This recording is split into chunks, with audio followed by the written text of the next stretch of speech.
फर्ज करते हैं हमारे पास यहाँ एक कनस्तर है जिसमें कुछ गैस के ज़र्रात हैं जो एक दूसरे से और इस कनस्तर की दीवार से टकरा रहे हैं और कुछ दबाव या प्रेशर पैदा कर रहे हैं। हम इन ज़र्रात को जो इस कनस्तर में मौजूद हैं उनकी तादाद को n से जाहिर कर लेते हैं और इनमें से हर एक ज़र्रे की x मुख्तलिफ स्टेट्स या हालतें हो सकती हैं। इससे मुराद ये है कि ये ज़र्रा यहाँ भी हो सकता है कोने में या इस दूसरे कोने में, और इसकी वेलोसिटी, इसकी रफ्तार यहाँ कुछ और होगी, वहाँ कुछ और होगी। तो ये दो जगहें, दो मुख्तलिफ स्टेट्स या दो मुख्तलिफ हालतें हुई इस ज़र्रे के लिए। अब अगर इनमें से एक ज़र्रे की x तादाद में स्टेट्स या हालतें हो सकती हैं तो पूरे सिस्टम के लिए कुल कितनी कॉन्फ़िगरेशंस या स्टेट्स होंगी इसका पता लगाना मुश्किल है, क्योंकि हम नहीं जानते कि एक ज़र्रे के लिए कितनी स्टेट्स मौजूद हैं।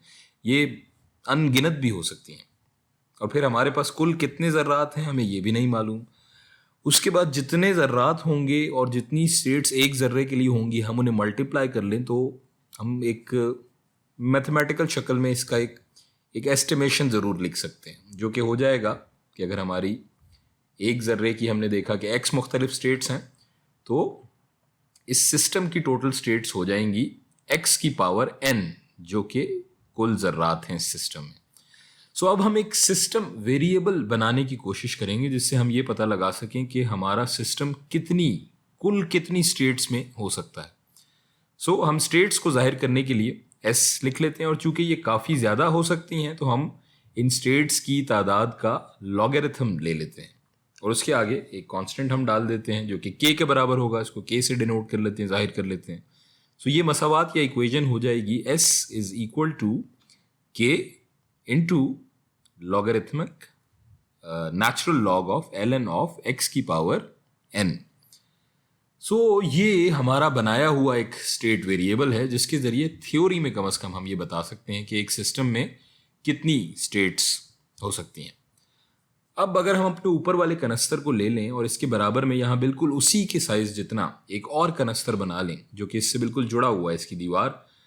सो फर्ज करें कि अब अगर हम इसके दीवार, जो ये दरमियान में जो दीवार बन रही है इन दोनों कनस्तरों के जो साइज में बिल्कुल एक जैसे हैं, इसको अगर हम हटा दें तो जो तवाज़ुन और इक्विलिब्रियम है वो बिल्कुल डिसरप्ट हो जाएगा, सब कुछ हिल जाएगा अपनी जगह से। कम इन ज़र्रात के लिए तो ज़रूर जो यहाँ इस दीवार के आसपास थे, जो मैंने यहाँ से हटाई है और इससे टकराने वाले थे, इस दीवार से जो इधर से आ रहे थे वो आगे चलते जाएंगे और इस आगे वाली दीवार से टकरा जाएंगे।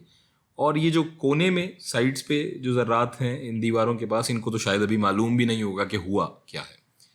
सो जाहिर है इस दीवार के यहाँ बीच से हट जाने से प्रेशर यानी दबाव कम हो जाएगा और हुजूम भी तब्दील हो जाएगा।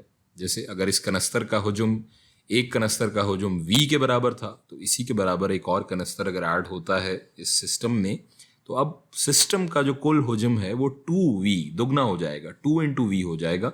लेकिन दर्जा हरारत का क्या दर्जा हरारत भी बदल जाएगा, क्योंकि हम जानते हैं कि टेम्परेचर या दर्जा हरारत बराबर है इन ज़र्रात की हरकी तवानाई या काइनेटिक एनर्जी की एवरेज या औसत के। तो जब हमने ये दीवार हटाई तो इन ज़र्रात की हरकी तवानाई तब्दील नहीं हुई, जिसकी वजह से इनका दर्जा हरारत तब्दील नहीं होगा। सो ये दर्जा हरारत भी T1 ही रहेगा। इसकी एक और वजह भी है कि इस बार सिस्टम ने खुद काम नहीं किया बल्कि सिस्टम पर हमने काम किया इस दीवार को बीच से उड़ाकर। सो अब इस नए सिस्टम में क्या होगा, एक वक्त पे ये मॉलिक्यूल्स इस कनस्तर को पूरा भर देंगे, कुछ इस तरह से इवनली डिस्ट्रीब्यूट हो जाएंगे। सो अगर हम दोबारा हिसाब लगाएं तो पिछले कनस्तर में ज़र्रात कुल x स्टेट्स में हो सकते थे, उनकी कुल तादाद स्टेट्स की x हो सकती थी। सो अब चूंकि ये उसी साइज़ का, इसका जो साइज़ है कनस्तर का वो दुगना हो गया एग्जैक्टली, सो ये स्टेट्स भी दुगनी हो जाएंगी और यहाँ जो स्टेट्स होंगी वो बराबर होंगी 2x के।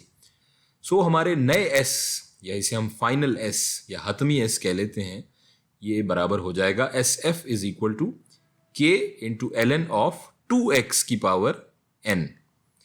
अब सवाल यह है कि इस s में तब्दीली क्या आई जब हमने ये दीवार हटाई, तो ये बराबर हो जाएगा जाहिर है SF माइनस SI, यानी कि फाइनल s हतमी s माइनस इब्तदाई s इनिशियल s।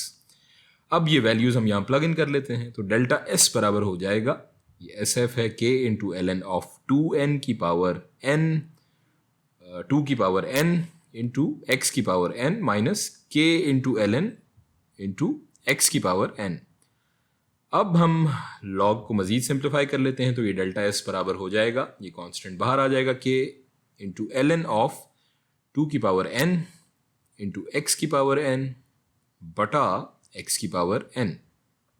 ये दोनों कैंसिल आउट हो जाएंगे आपस में, तो डेल्टा एस बराबर हो जाएगा के इंटू एल एन इंटू 2 की पावर n। इसको फर्दर सिंप्लीफाई करें तो इसको हम ऐसे लिख सकते हैं, delta s is equal to n into k into l n of 2। तो ये बराबर है उस तब्दीली के जो s में आएगी जब हमने ये दीवार बीच से हटाई।